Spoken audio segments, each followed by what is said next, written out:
ایک مسئلہ عموماً یہ پیش آتا ہے کہ جس وقت اذان ہوتی ہے اس وقت اذان کا جواب دیا جائے یا نہ دیا جائے، اس کا کیا حکم ہے؟ تو شرعی اعتبار سے اس بات کو سمجھنا چاہیے کہ جس وقت اذان ہوتی ہے یا اقامت ہوتی ہے اس وقت مسلمانوں کو چاہیے کہ وہ اذان کا جواب دیں اور اقامت کا جواب دیں، یہ چیز ان کے لیے مستحب ہے۔ اسی طرح اگر کوئی انسان اذان کے وقت مسجد میں ہو، تلاوت یا ذکر کے اندر مشغول ہو، تو اس کے لیے بھی مناسب اور مستحب طریقہ یہ ہے کہ وہ جس وقت اذان ہو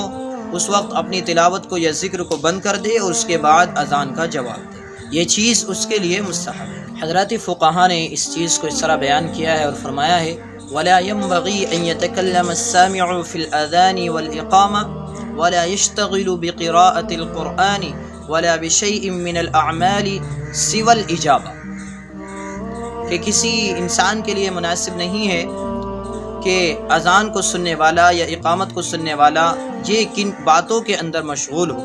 اسی طرح قرآن کریم کی تلاوت کے اندر مشغول ہو یا کسی اور عمل کے اندر مشغول ہو، سوائے اس بات کے کہ وہ اذان کو غور سے سنے اور اس کا جواب دے۔ یعنی کہ اگر کوئی انسان خاموش ہے اور اذان ہو جائے تو اب اس کے لیے مناسب یہ ہے اور مستحب یہ ہے کہ وہ انسان اذان کو غور سے سنے اور اذان کا جواب بھی دے۔ اس کے علاوہ وَلَوْ كَانَ فِي الْقُرْآنِ يَنبَغِي أَن يَقْطَعَ وَيَشْتَغِلُ بِالْإِسْتِمَاعِ وَالْإِجَابَةِ،